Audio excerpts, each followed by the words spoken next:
Good afternoon, ladies and gentlemen. Our program will begin in just a moment. Good afternoon, ladies and gentlemen. Our program will begin in just a moment.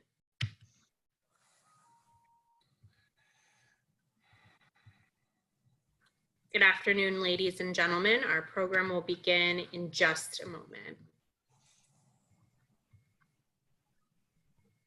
Good afternoon, ladies and gentlemen. Our program will begin in just a moment. Good day. Welcome to Advocacy Anywhere, powered by AJC.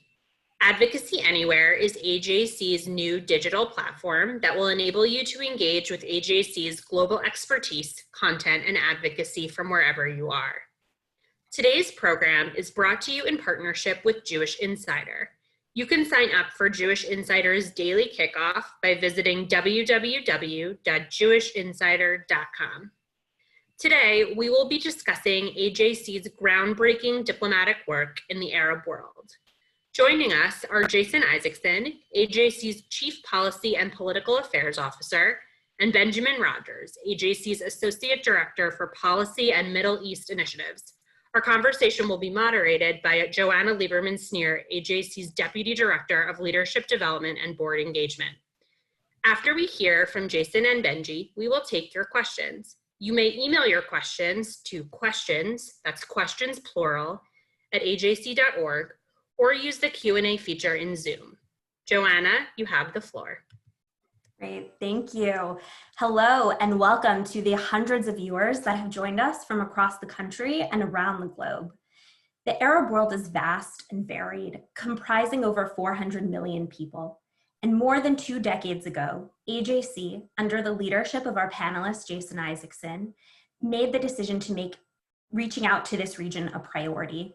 Over the years, AJC has sent countless delegations to the region and has had the honor of hosting Arab leaders on multiple occasions. We are fortunate to be joined today by Jason and his colleague Benji, I hope it's okay, I call you by, who are leading this important aspect of AJC's work. During our time together, Jason and Benji will help us unpack the changing dynamics in the Middle East and AJC's work to help build trust among Arabs, Americans, and Israelis. I'll kick off our conversation with several questions for our panelists, and then we'll open it up to your questions. And again, you can submit your questions via the Q&A function in Zoom or email questions@ajc.org. So let's dive in. As I said, the Middle East, it's vast. It's a diverse region in which historically it's been difficult for Israel and at times the United States to make inroads. Yet, a fact not all of our viewers may know, we actually are joined today by a Knight of the Kingdom of Morocco. Jason, how did you, as an executive in a Jewish organization, come to be knighted in Morocco? Or let's broaden this question a bit to say, can you discuss how AJC began operating in the Middle East over 25 years ago? And what are the goals of the organization in the region? Thank you, Joanna, and thank you all for taking part of this conversation. And it's good to be online with my colleague Benji as well. AJC's involvement in the Middle East goes back before my time. We were involved with Jewish communities in North Africa, especially at the time when countries were gaining independence. In the 50s and 60s, in contact with leaders of those countries as well to assure the security of those communities. They went through this difficult transition. But in my time with AJC over the last 28, almost 29 years, we've had extensive involvement in the Arab world, directed by our CEO, David Harris, with a great deal of support and engagement by AJC lay leaders over the decades. We've traveled extensively. We've done what we could to open lines of communication between Israel and not only our community in the United States and Jews around the world, but especially with Israel. It's been a delicate operation. It's been a sensitive operation. We've had a lot of help along the way. We didn't invent the idea of Jews in the Arab world. Jews have been in the Arab world for centuries, as you know. Maimonides in the 12th century in Egypt and in Morocco. And many people since, people AJC has come to know and had the pleasure of working with in the last couple of decades, especially in Morocco. Ambassador Serge Verdugo, the leader of the Jewish community, Andre Azoulay, a counselor to the king of Morocco and his father, the King Hassan as well. The late Roger Bismuth, the first elected legislator in an Arab country, was the leader of the Jewish community in Tunisia, passed away last October, tragically. But we've also worked over the years with Israelis. One particular Israeli diplomat who has opened a lot of doors for us and been our mentor in many ways in parts of the Arab world, especially in the Gulf. An American businessman named Eli Epstein, whom I've come to know over the years, who has also opened many doors and has had many connections on his own and in cooperation with and partnership with Jewish communities. So it hasn't just been us, but we've been relentless, and we've been back and forth to countries in North Africa and the Gulf and in the Levant, again and again and again, trying to not only assure the security of Jewish communities in those countries that have Jewish communities, but introducing people to not only our community, but to Israeli business people and Israeli representatives who can work on common problems that affect the whole region, develop solutions to common problems, and also oppose common foes. So there's been a lot to work with over these years. It was a little more complicated a couple of decades ago than it has been in recent times, and we can talk about that in the course of our conversation, but I'm very proud of the work that AJC has done. Let me also just say, by the way, it must be said that there are shelves in libraries full of scholarly works by Jewish experts on the Arab world, people who have devoted their lives to learning, to communicating with, to getting to know and understand the various Arab countries and populations. Bernard Lewis, Martin Kramer in modern times, Itamar Rabinovich, the former ambassador to the United States, who's also a scholar on the Arab world.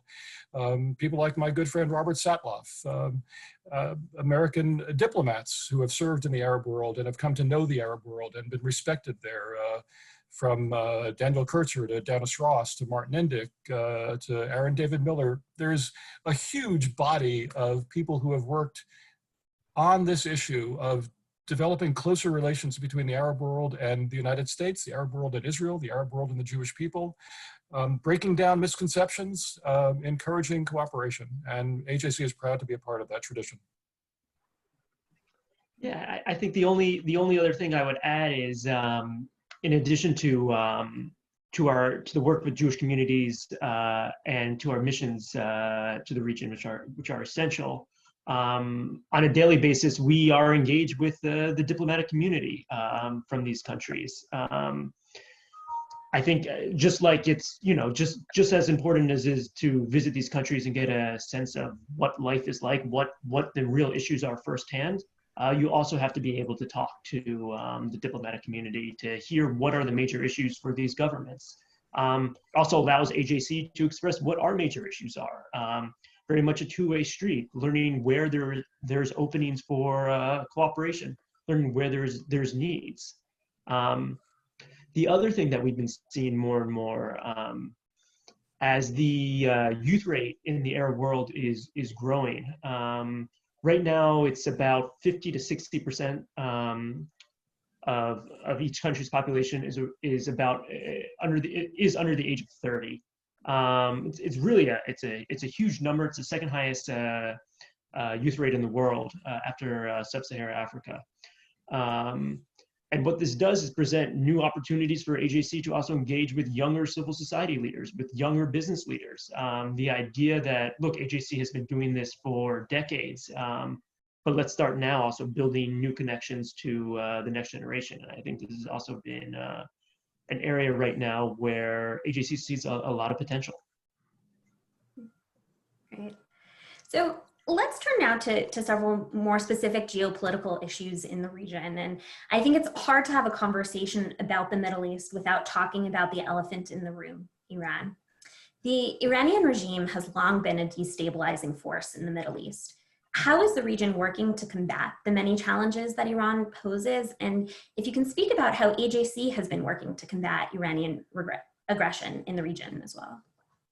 Well, let me start. Thank you, Joanna. And I think we can't have a conversation about Iran without mentioning and praising the action taken by the government of Germany yesterday to ban and designate as a terrorist organization Hezbollah, the Iran-backed group that's based in Lebanon but has cells around the world, including in Europe.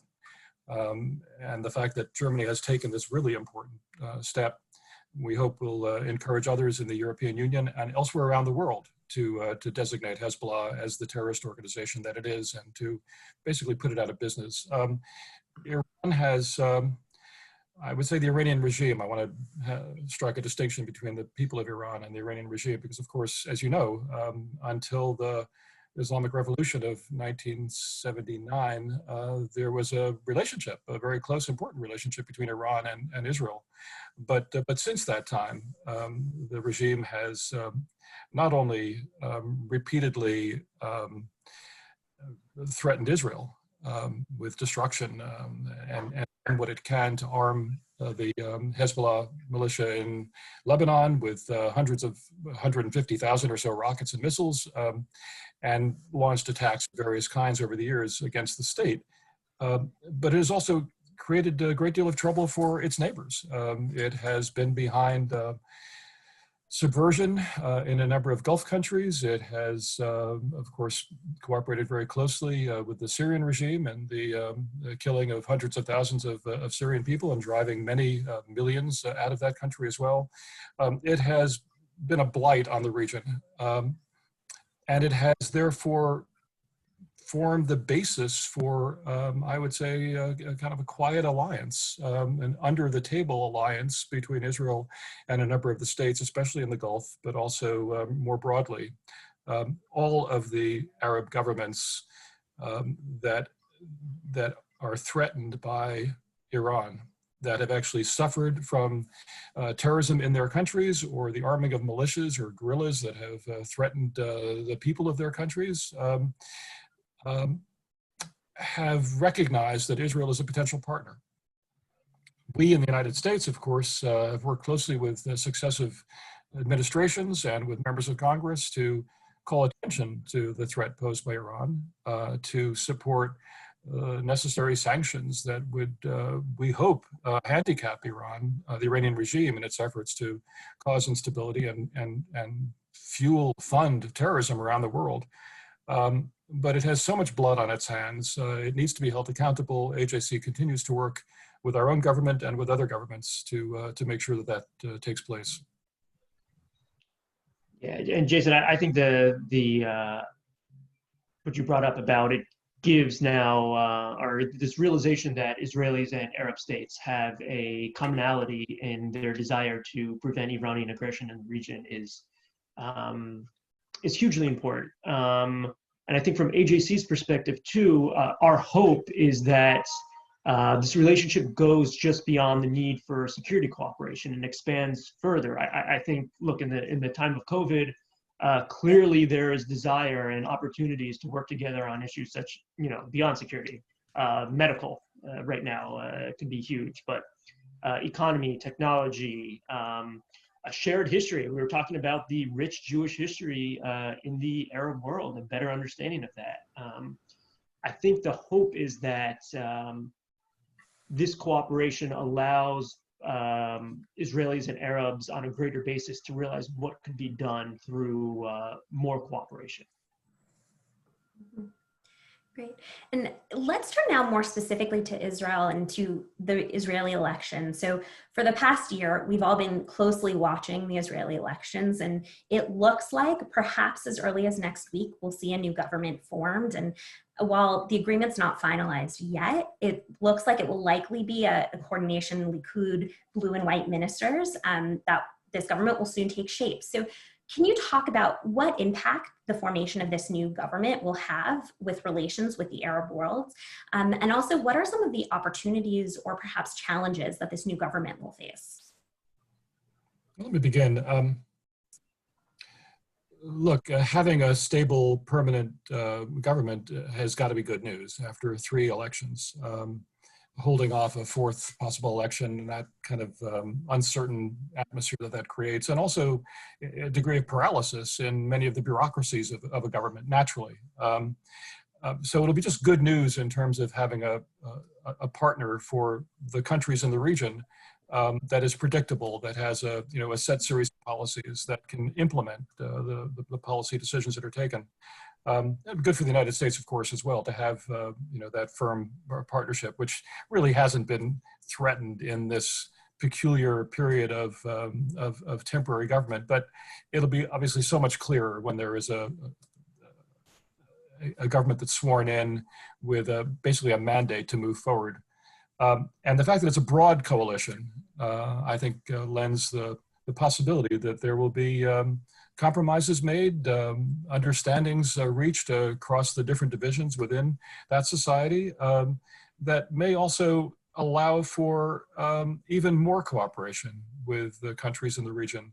Obviously, we need to see the final results of the negotiations. There was a very important agreement that was reached between the leaders of Likud and Blue and White, Prime Minister Netanyahu and General Gantz, Benjamin. Sorry, but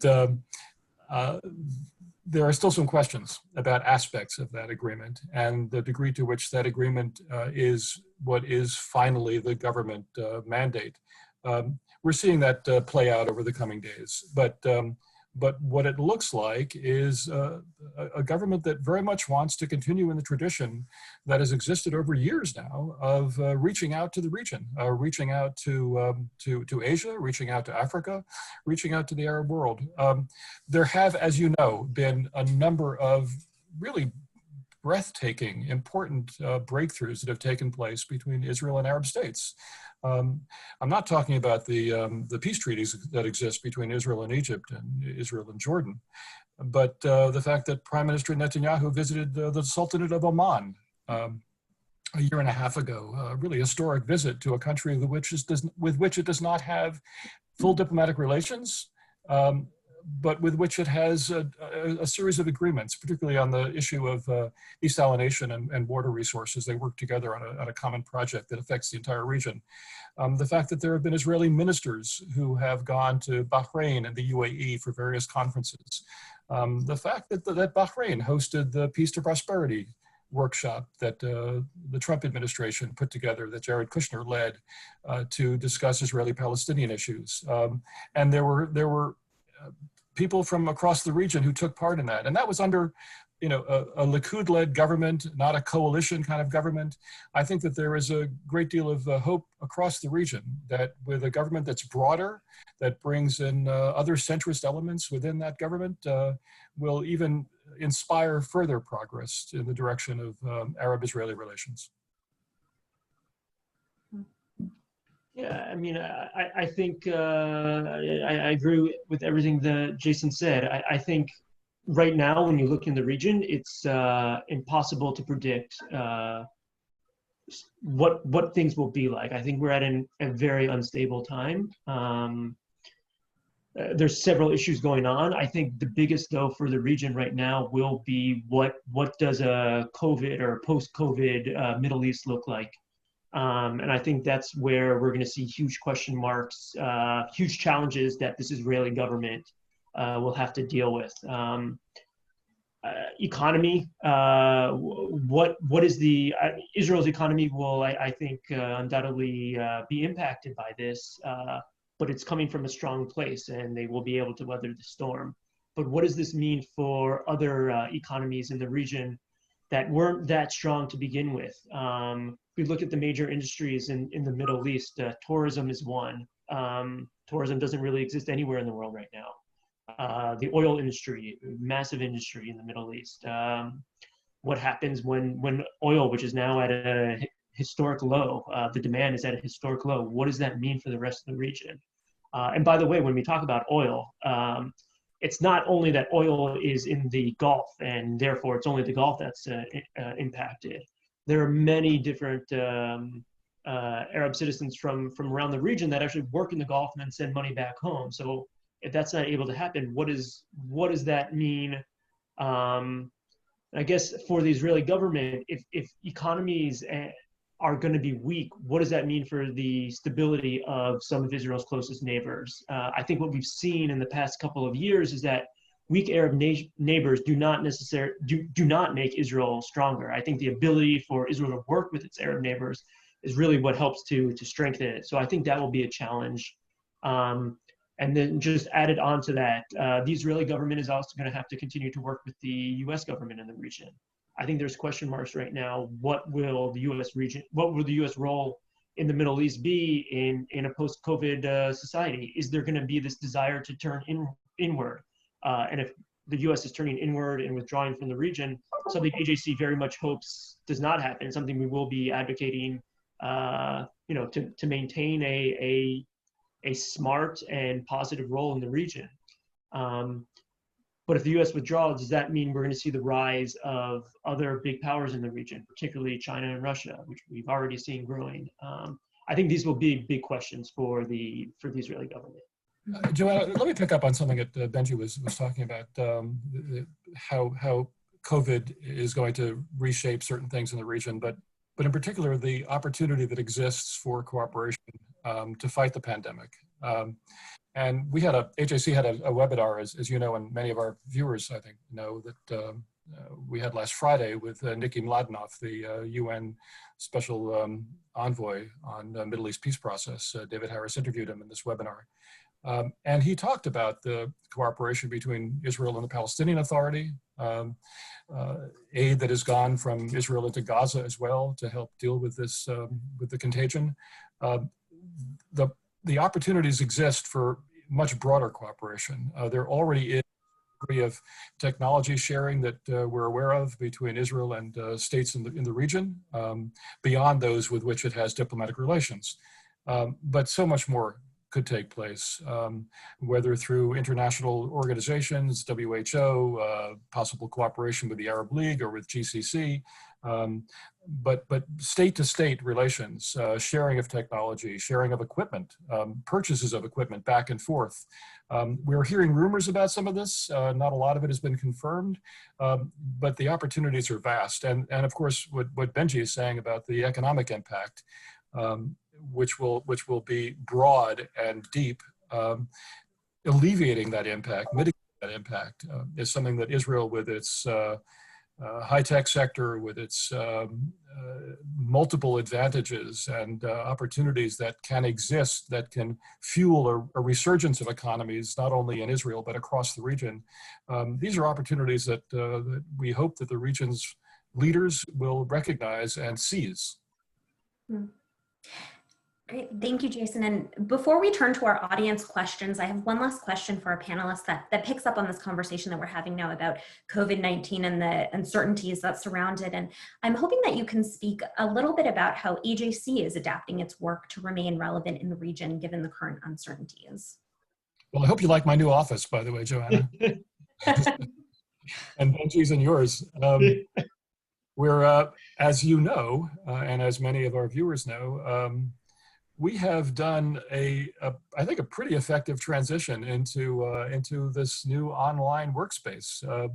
We've had dozens of webinars on critical topics that affect the Jewish community and affect humanity, talking about the coronavirus, but talking about political issues, talking about a range of concerns that our community has, including, by the way, the degree to which the coronavirus pandemic has spurred hate, anti-Semitism, and other conspiracy theories that have been proliferating online and in various other ways.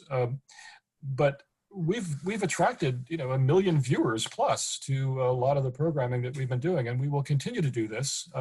This is obviously the new reality. I don't know how long it will continue, but we're certainly reaching out to our constituency and to the communities with which AJC has interacted, plus our partners in other communities. We had a program very early in this lockdown with the representatives of the Asian American community talking about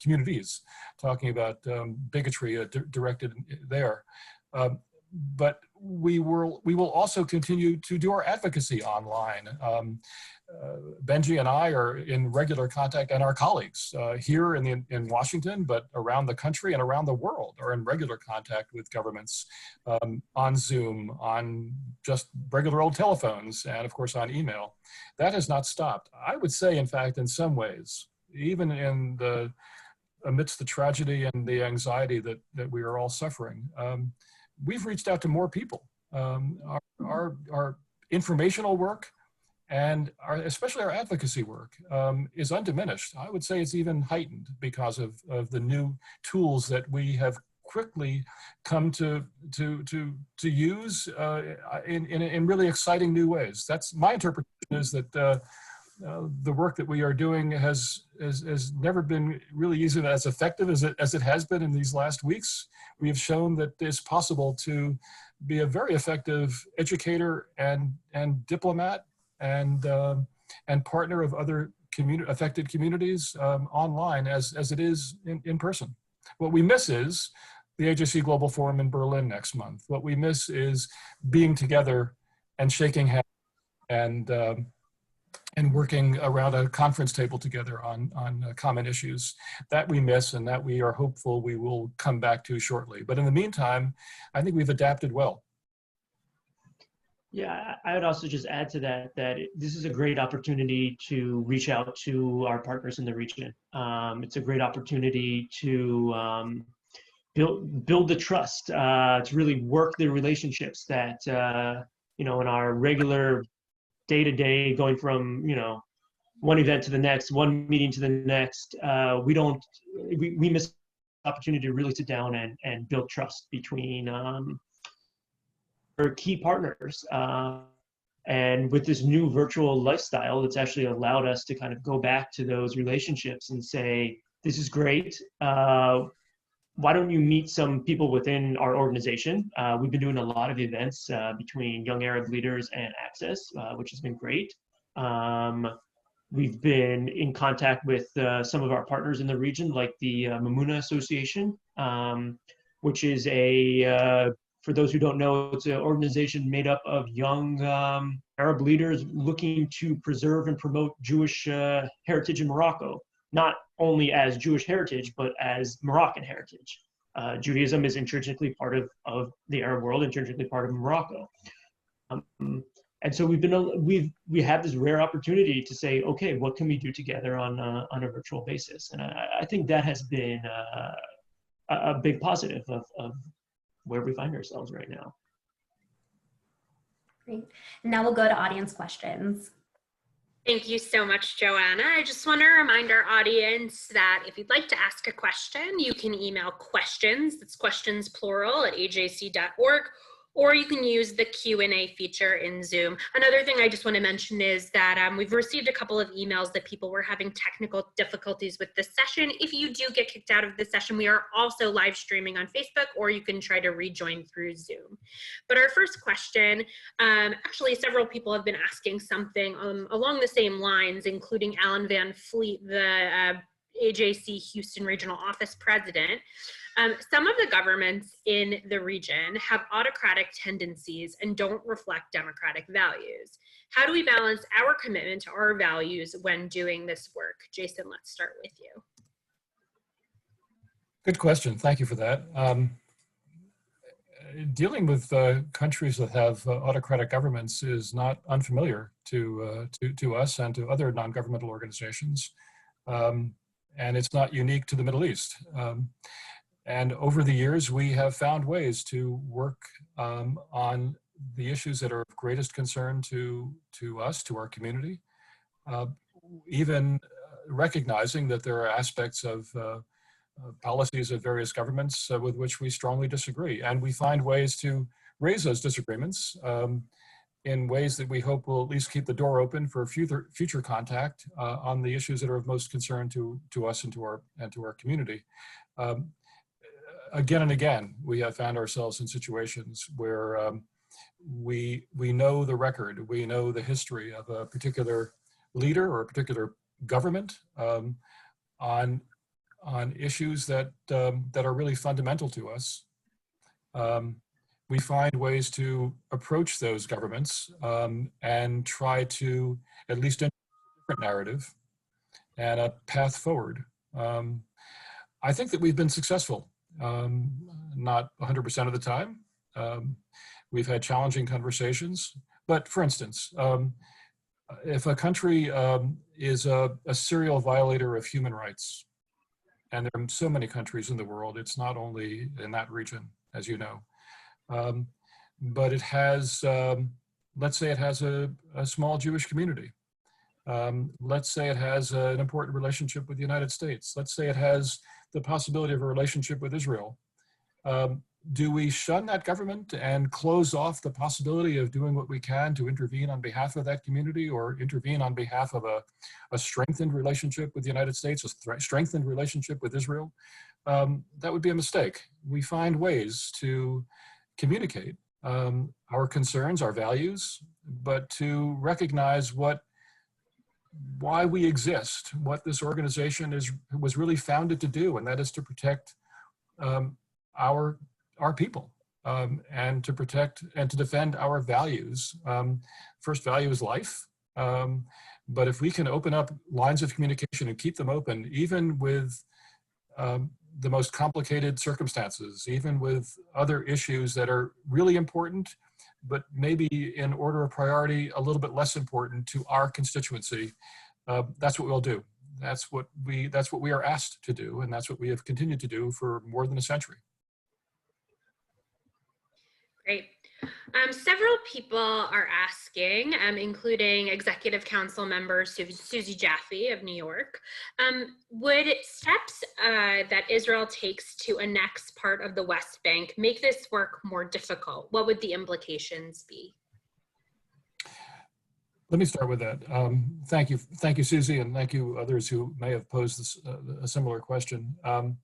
As Susie knows, because she was there, Benji and I were privileged to accompany a group of AJC lay leaders to Egypt and Jordan and the West Bank and Israel just in, I guess it was late February, Benji, if I remember, the before time. And we had many discussions. At that point, the prospect of annexation of some part of the West Bank was a very real possibility down the road. It had been something that was promised in the election campaign by Prime Minister Netanyahu and others in his party. And there was a good deal of talk in the air about that. Of course, it was also something that was referenced in the document that was put forward on January 28th by President Trump, his vision for peace between Israelis and Palestinians. The discussions that we had, because let's also recognize nothing has been set. There are still various formulas that could be applied to some kind of application of Israeli sovereignty over some part or parts of the West Bank. There are so many possibilities. None has been determined to be the one thing that's going to happen. It may not happen at all. The Trump administration itself made some comments yesterday that suggested there may be certain very strict conditions that would apply for such a move to go forward. But clearly what we heard from countries in the region, from Israel's neighbors, was great concern that this might have an impact on their relations with Israel, the security cooperation with Israel, intelligence sharing and other things, some of which will go on regardless of what we heard. But certainly there'll be political fallout across the region. And I think it's not just the immediate neighbors of Israel, but it's others across the region that would have some concerns. Whether that will factor in to how the United States continues to work with Israel on this process, how it will factor into the thinking of Israeli officials remains to be seen. This is all really speculative at this point. Clearly it will have some impact. It may be less than people predict.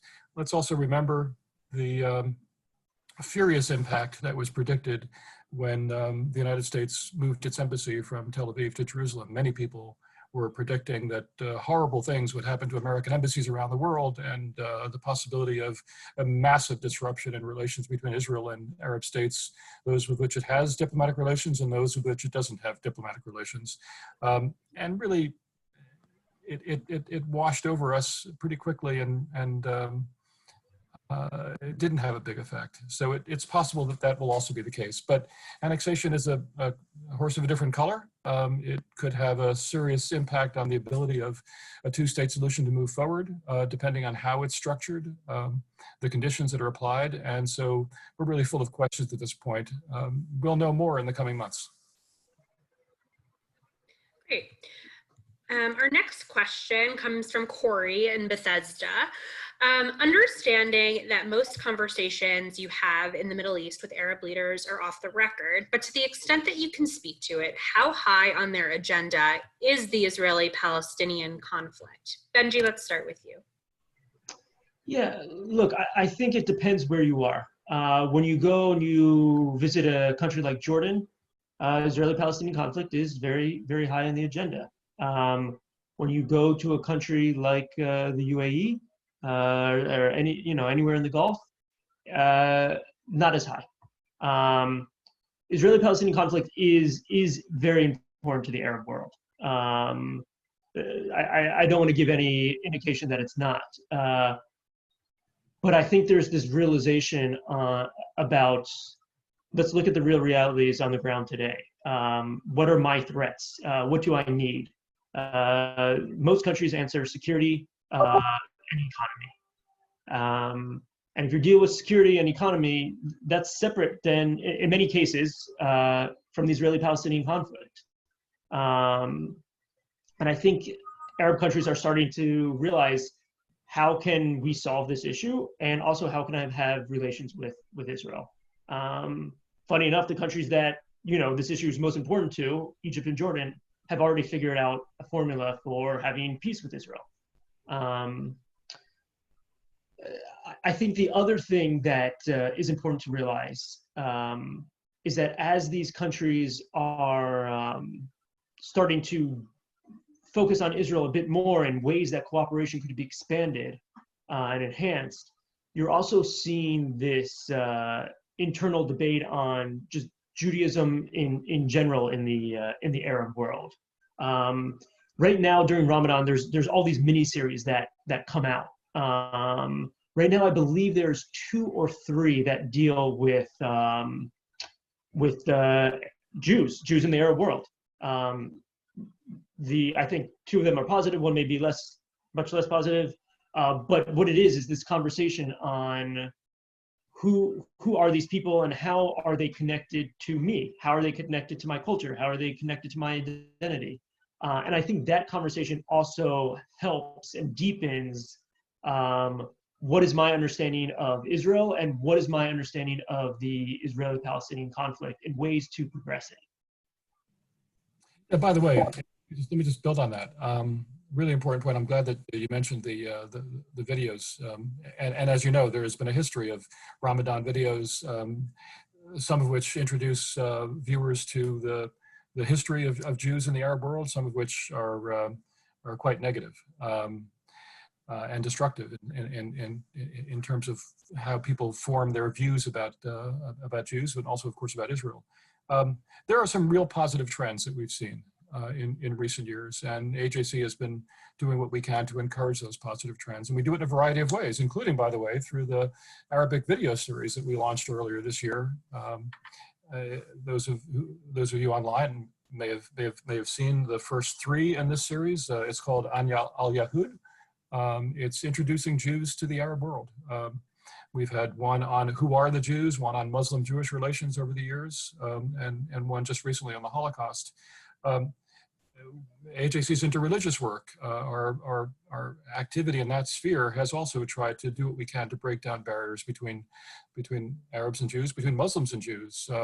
I would point to the visit that the leader of the Secretary General of the Muslim World League, Muhammad al-Isa, paid with AJC's CEO David Harris and an AJC delegation and a large delegation of Muslim clerics and other leaders to Auschwitz just before Holocaust Remembrance Day in late January of this year.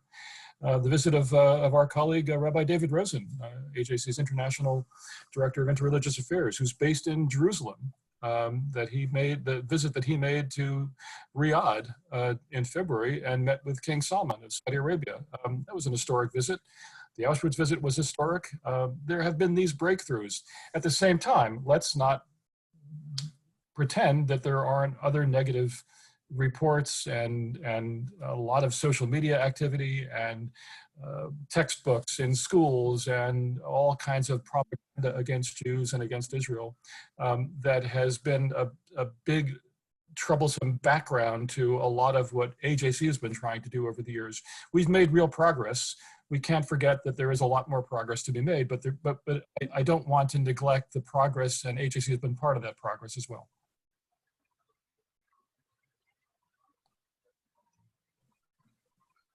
Thank you. Do we have a question from our audience? Sorry, had a technical glitch just there. Yes, our next question comes from Paula in Atlanta. Paula wants to know, can you speak to the relationships you have with the Jewish communities in the Arab world? Are Jews able to openly and freely practice their religion in these places? Is Judaism recognized as an official religion in any country? I'd like Benji to answer most of that, but I want to start with just one thing, if I could, Benji. Please. Because you and I were both, and others on this call were also today online with the Jewish community of the Emirates, based in Dubai. AJC has visited over the years. In fact, we played a role in helping really to establish that community and introduce people to each other. Now there are hundreds of Jews, expatriate Jews, who live in Dubai and Abu Dhabi. And they have just in the last year and a half, been recognized officially as an established community. It is really the first established, recognized Jewish community in the Arab world in some time. There are, of course, existing Jewish communities in Bahrain, Morocco, Tunisia, Egypt, very small, but still exists. There has been a community in Yemen. It's now almost non-existent, but it's, of course, there are many Yemeni Jews in Israel and elsewhere. Iraq, of course, had a large Jewish community. As you know, there have been Jews across the region for quite some time. But we've seen in the Emirates a recognition not only of the fact of the community, but really a celebration of the community. You've seen a decision made by the government of the UAE to establish a synagogue in I guess it'll be in Abu Dhabi, I think. They're going to be building the Abrahamic family house, which will be a mosque and a cathedral, a Christian cathedral, and a synagogue in a complex that celebrates the Abrahamic faiths. And that's a decision that was announced about a year ago. Benji took part in an announcement on Capitol Hill about that a few months ago as well. It's really quite exciting, the establishment of this really affirmation of this important legacy. Now, I say legacy, which is, I say advisedly, because there haven't been generations of Jews living in that particular country, but there have been Jews across the Arab world for centuries, as I said earlier. But Benji, I think you should pick it up from here.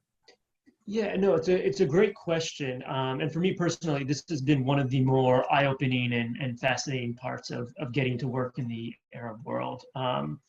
We've seen this positive trend. Again, not everything is rosy, but we have undoubtedly seen a positive trend where there's this greater interest by respective Arab countries in their Judaism. Morocco, I think, is an unbelievable example. The sheer fact, I mean, I don't know if everyone knows, but Hebraic roots is mentioned in their new constitution. The only other country that mentions Jewish roots in its constitution is Israel. So you have Morocco and Israel. It's a fascinating thing. They've also done massive work. The Jewish community has done massive work supported by the government of Morocco to restore hundreds of Jewish cemeteries across Morocco, hundreds of synagogues. It's a really powerful force. And when you talk to the Jewish community there, they are proud Moroccans who happen to be Jewish. And when you also talk to, I mentioned earlier, this Association Mamuna, this is a group, a grassroots organization that says, look, Judaism is important to me as a Moroccan. I'm not Jewish, but my identity as Moroccan is very important, and Judaism is connected to that. So therefore, let's do all we can to preserve and promote and celebrate this Jewish heritage. Not, it's not the entire country, but it is a growing part. When you go to Tunisia, you see synagogues protected by the government. There's the Jerba pilgrimage in Tunisia that every year Israelis come and participate in, and promoted by the government. Strange.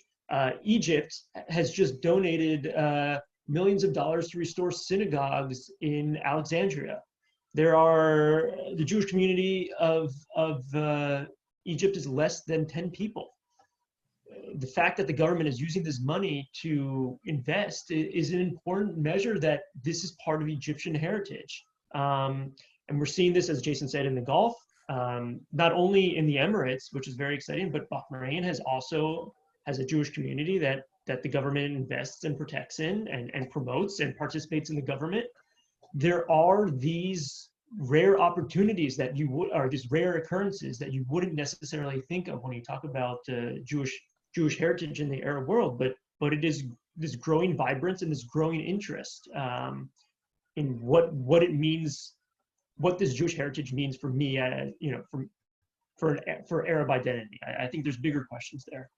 Let me also just give a shout out to our colleague Rabbi Andrew Baker, who played a significant role in Egypt's decision to preserve the synagogue in Alexandria and synagogues in Cairo as well, and also Jewish heritage in Iraq. The Iraqi Jewish archives, which were taken by American forces to be protected and preserved, and he's worked with the Iraqi government to keep those on an extended basis in the United States, where they can be enjoyed by descendants of the Iraqi Jewish community.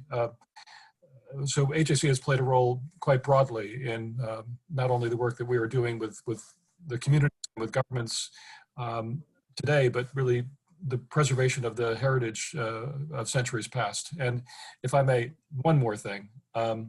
Not only do we work with these governments in promoting Arab-Jewish understanding, but the very extensive work that AJC has been doing on Muslim-Jewish understanding more broadly in the United States and around the world.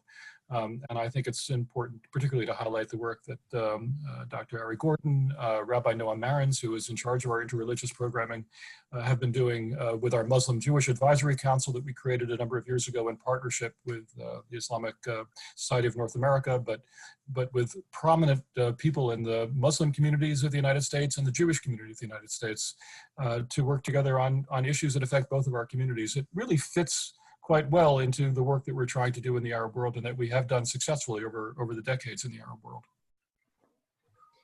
Great, and we'll take our last question, which is a composite of several questions that we're getting, including from Bob in Philadelphia. It seems that it behooves the Gulf states particularly to connect and ally themselves with Israel to counter Iran. It used to be reversed. Iran was the country more positively disposed to Israel. Do we worry that shifting regional dynamics could reverse the positive trends that we're seeing? Jason, I'll throw that to you. It's an interesting question. Thank you for that. Look, we're alert to the dangers. Benji identified earlier the prospect that economic tensions, pressures across the region because of the plunge in oil prices, because of the pandemic, could lead to instability and possibly elevated tensions, which could ultimately have an impact on Israel's security, on relations that are forming, that have been forming mostly under the table, but to some degree over the table, above the table with Israel. I think Iran is a special case. I think that until we see a change in the regime's policies, or possibly a change down the road in the regime itself, as the people of Iran get to express their own support for cooperation with the region instead of confrontation with the region, and also cooperation with the United States and with Israel, which is in the receding memory of many Iranians, but was a different time and a better time in many ways. If we reach that point, then we can turn so much of this around. Are we alert to the danger that that exists as tensions rise right now? Of course we are, and it's just further encouragement for us to work closely with not only governments but with civil society in these countries, work with our own government as AJC has continued to do, work with other governments around the world as our representatives, in a dozen other countries are doing constantly on Middle East issues. We have a lot ahead of us, a lot of challenges ahead of us, but we have, I think, proven over the years that by being reliable, thoughtful partners, we can accomplish a great deal. And we will continue to do so, whatever the pandemic delivers to us in the months and years ahead. Yeah, just to add that geopolitics do change. I mean, that's the very nature of geopolitics. But what AJC has long tried to do is build relationships between, American, Israeli, and Arab partners. And the hope is you start small, you help to build these relationships, and over time, what you create is supersedes geopolitics, supersedes kind of the flavor of the moment, and really expands deeper and is applicable more to the entire region. I think the hope is as geopolitics change, relations will continue to grow and continue to overcome some of the changes that we see occur. Great. Well, thank you, Jason. Thank you, Benji. In our time remaining, I'd like to give you both the opportunity to leave our audience with just a few last parting words. So to close our conversation, what is the one or maybe two takeaways for the future that you hope our viewers will leave this conversation with? Well, Joanna, thank you.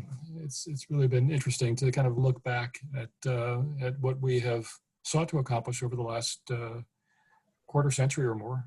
The friends that we've made, the friendships that will endure, despite the difficult times that we're going through these days. I'm very proud of what AJC has been able to do in partnership with governments, with civil society organizations, with Israel and Israeli diplomats who have worked with us, and we have been proud to work with over the years, with leaders of Jewish communities across the region. We have, as I said earlier, we have a lot to be proud of. We have big challenges ahead. I'm confident that based on the access that we've been able to gain, the information that we've been able to provide, the really deep commitment of our leadership, our supporters in the United States and abroad who have recognized the value of this kind of diplomatic engagement, thoughtful, centrist, peace-supporting diplomatic engagement, that we can break down the barriers that have existed, the misunderstandings that have existed, that have polluted the conversations for so long. I see a much brighter future ahead, and we'll be part of that. Yeah, I'll be brief. Just to say there are huge challenges that exist, and I think going forward they may only rise. But what we should be focused on is: are there small things here and there that we can help bridge? Are there small relationships that we can help make, small partnerships that we can help establish? And I think that's how we judge our success. What we see now with youth engagement, what we see with business engagement, government engagement, these are all very positive trends, and I'm sure they'll continue into the future. Wow, well, thank you, Benji. Thank you, Jason. Thank you to all of the viewers who tuned in today. If you enjoyed this conversation and you'd like to continue it next week with AJC, join us next Tuesday on May 5th at noon Eastern Time, when Jason will be joining in conversation with the permanent representative of the United Arab Emirates to the United Nations, for a very interesting conversation, a good friend of Jason's and of AJC's. So with that, we wish everyone a good weekend, and thank you, and I'll turn it back to Ali. Thank you, Joanna. Thank you, and thank you, Joanna, Benji, and Jason, for that excellent discussion. Thanks as well to our audience for joining us today, and to our partners at Jewish Insider. To support AJC's vital work around the world, please visit ajc.org/donate.